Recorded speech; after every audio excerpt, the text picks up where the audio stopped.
Dan sampai akhirnya gue bersikeras untuk gue jalanin apa yang gue suka, gue pengen, gue passionate, dan gue akan selalu senang menjalani apa pilihan gue.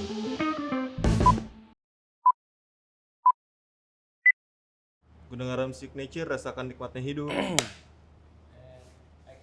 Hai, gue Surya Insomnia. Gue mau tunjukin ke lo semua, rasakan nikmatnya hidup versi gue. Katanya hidup butuh passion. Emang passion apaan sih? Simple, kerjain yang lo suka. This is Surya Insomnia having here right now yang akan main kamu sampai ke jam 1. Sukses ya. Meski diraguin, dengan seru gua buktiin. Nikmatnya kayak main, hasilnya nggak main-main. Kerjain yang lo suka, rasakan nikmatnya hidup. Gudang Garam Signature. Ini gue boleh di sini nggak sih? Lu ngapain sih anjing? Lu ngapain jadi background anjing? Kalau ngomongin rasakan nikmatnya hidup versi gue tuh ngobrol. Kerjaan gue sekarang kebanyakan ngobrol. Karena emang gue suka ngobrol sama orang lah ya. Gue 3 bersaudara, gue anak paling kecil. Beda sama abang gue 10 tahun, beda sama kakak gue yang cewek 6 tahun. Bapak gue pegawai negeri, tapi lempeng. Makanya gue miskin. Wah! Sorry. Terus gue tuh badut di kelas yang wah ngelucu di kelas, diam gitu, rusuh segala macam. Gue berani tampil, berani ketemu banyak orang. Terus akhirnya ditawarin untuk take voice di Mustang FM waktu itu. Dan akhirnya ya gue siaran, dari siaran sendiri, siaran sore, siaran malam, siaran weekend, sampai akhirnya di prime time pagi. Pertama kali gue gajian, gue lupa berapa ya, 300.000 atau 200.000 gitu sebulan. Gue beliin emak gue sesuatu, gue bilang sama dia, ini hasil kerja saya pengen jadi ini. Wah, sempat jadi penolakan karena bapak gue masih kencang banget, nggak bisa lo jadi itu, nggak akan hidup lo kayak gitu. Dan sampai akhirnya gue bersikeras untuk gue jalanin apa yang gue suka, gue pengen, gue passionate gitu, gue ngulik. Dulu gue belajar mixing, dilempar kaset, zamannya kaset dulu, dilempar CD itu udah biasa.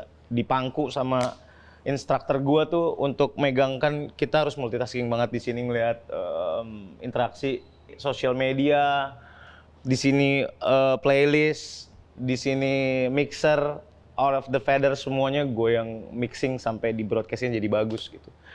Dan gue siaran itu sekitar berapa tahun ya, total 12-13 tahun. Gue tetap siaran karena gue suka, karena gue cinta siaran. Jam 5 pagi dari rumah, jam 6 pagi harus sudah on air untuk reach out pendengar-pendengar gue di luar sana gitu. Untungnya di radio kan, kalau TV kan kita satu arah doang gitu ya. Kalau di radio tuh lebih berasa 2 arah karena gue belajar touch pendengar gue deeper biar mereka semakin loyal sama gue dan dengerin gue terus. Mereka selalu ada di situ ketika lu siaran. Lu juga jadi penyiar merasa ditemenin meskipun lu satu lantai itu ya malam minggu lu pasti lu sama OB doang pasti isinya. Tapi ketika lu di mixer lu berasa ada yang nemenin seJakarta gitu. Penyiar pasti akan setuju ketika rasa itu hilang tuh pasti ada kangen-kangennya siaran. Yang dikangenin dari siaran tuh itunya. Ini agak sentimental sih. Tiba-tiba gue waktu itu gue masih siaran bertiga, gue, Rico Ceper sama Molan.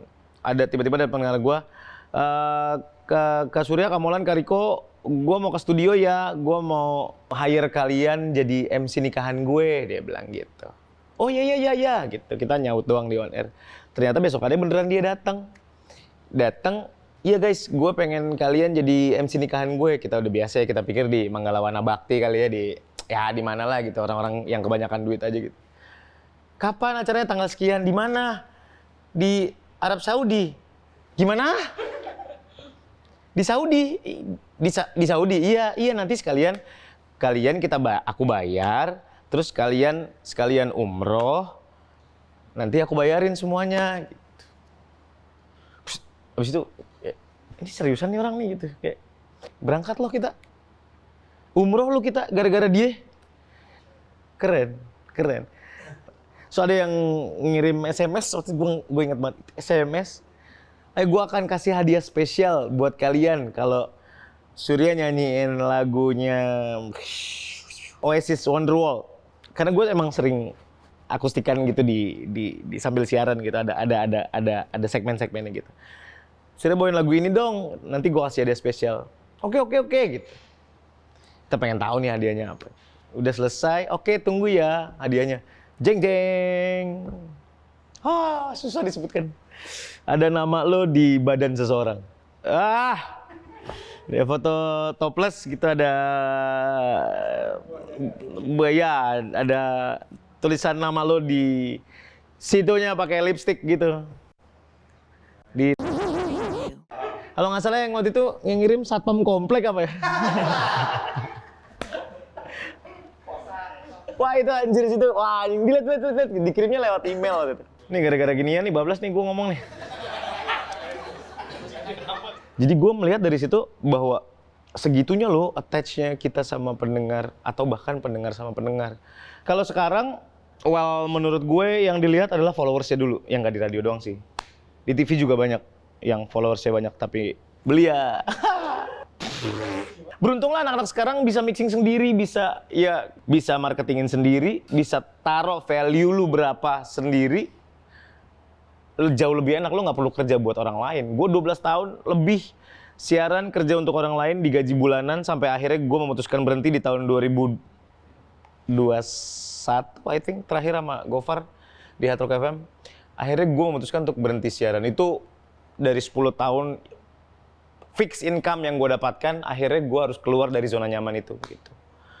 Karena dulu gue bayangannya nggak apa-apa, gue syuting, gue capek, gue siaran. Syuting kan sekali-sekali, kadang enggak, dan gue harus sustain hidup gue dengan si fixed income ini dari pendapatan dari radio yang setiap bulan tanggal 25 pasti gajian.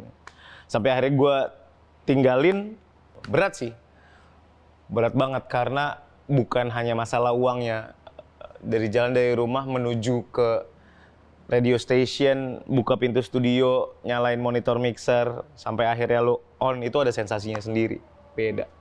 Sampai akhirnya gue merasa kekangenan ini nggak bisa dibiarkan dan dirasakan sama diri gue sendiri aja.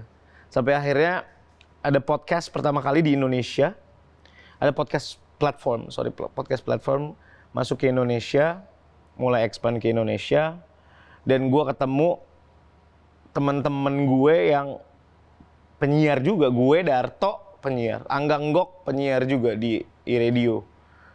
Omes pernah siaran juga di Bandung dulu. Dan kita akhirnya ketemu out of nowhere, tiba-tiba kita harus menyalurkan kekangenan ini nih gitu. Sampai akhirnya kita bikin coba-coba rekaman, numpang di studio orang, numpang recordin dan numpang minta uploadin ke orang. Terus kita coba promoin di Instagram kita masing-masing. Waktu itu gue belum naik step ke sekarang gitu. Ternyata yang dengerin banyak banget. Orang yang dengerin dari fans gue yang kangen sama gue ngomong on air, termasuk orang-orang lain yang mengiklankan itu dengan sendirinya, dan akhirnya jadi sebuah podcast yang langsung dilirik sama Spotify waktu itu. Ternyata sincernya kita, tulusnya kita bikin konten itu nyampe ke yang denger. Banyak yang komen waktu di season 1 tuh, gue kok kayak dengerin kalian ngomong kayak berasa ada di dalam tongkrongan kalian ya. Itu kita create. Lu cuma dengerin, tapi ketika lu dengerin itu lebih deep tanpa ada distract apa-apa, karena kan kalau podcast biasanya lu pakai headset kan. Dan it's straight into your brain, membuat imajinasi itu nyampe bahwa mereka adalah one of us. Sama kita lihat market juga bahwa yang mendengarkan kita adalah mungkin orang-orang seumuran kita atau di bawah kita. Mulai ceritain pengalaman lu yang relate sama orang-orang aja gitu. For example, kita pernah cerita kita nonton di bioskop gitu. Sengaja nyari film yang gak seru, duduknya di A1, A2 gitu. Kenapa pada nunjuk-nunjuk gua lu anjing?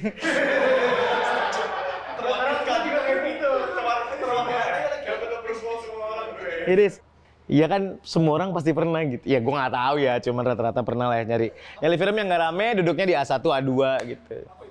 Ciuman doang, doang gitu kan.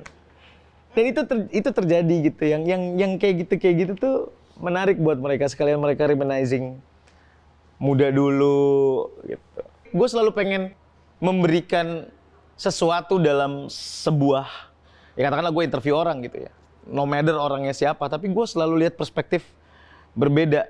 Karena percuma gue tanyain yang sama, karena di talk show lain dia sudah ditanyakan hal yang sama gitu.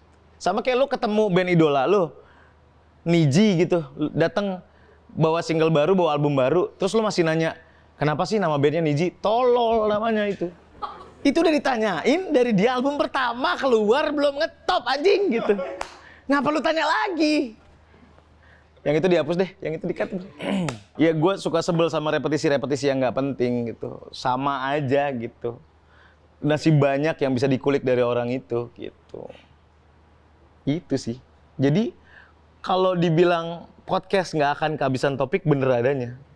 Jadi creativity itu bisa diciptakan sparks-nya kecil, selama lu bisa ngebensinin dengan bener, itu akan jadi api yang bagus untuk dilihat sama orang. Itu.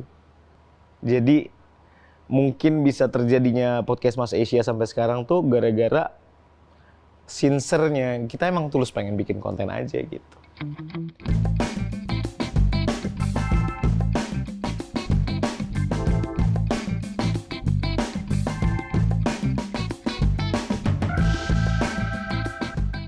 Oke, kenapa gue tetap melakukan ini dan kenapa ini tetap gue lakuin sampai sekarang di tengah-tengah kesibukan gue yang sekarang susah banget cari waktu, gue tetap melakukan ini karena menurut gue ini menyenangkan.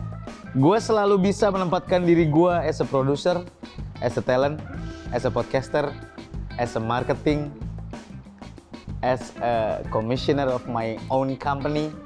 Jadi itu sangat menyenangkan buat gue. Kenapa? Ada satu hari yang gak boleh diganggu-gugat dalam syuting apapun, project segede apapun, gue akan tetap melakukan podcast gue. Karena menurut gue, ini jalan yang gue pilih. Dan gue akan selalu senang menjalani apa pilihan gue. Jadi dari situ, gue bisa merasakan nikmatnya hidup. Lu tinggal cari punch-nya di situ aja. Tadi kan udah banyak banget tuh gue kasih jeda-jeda. Kerja kali ngedit anjing. Yes, itu dia rasakan nikmatnya hidup versi gue Surya Insomnia. Setelah ini akan ada lagi yang cerita tentang rasakan nikmatnya hidup versi dirinya sendiri. Stay tune.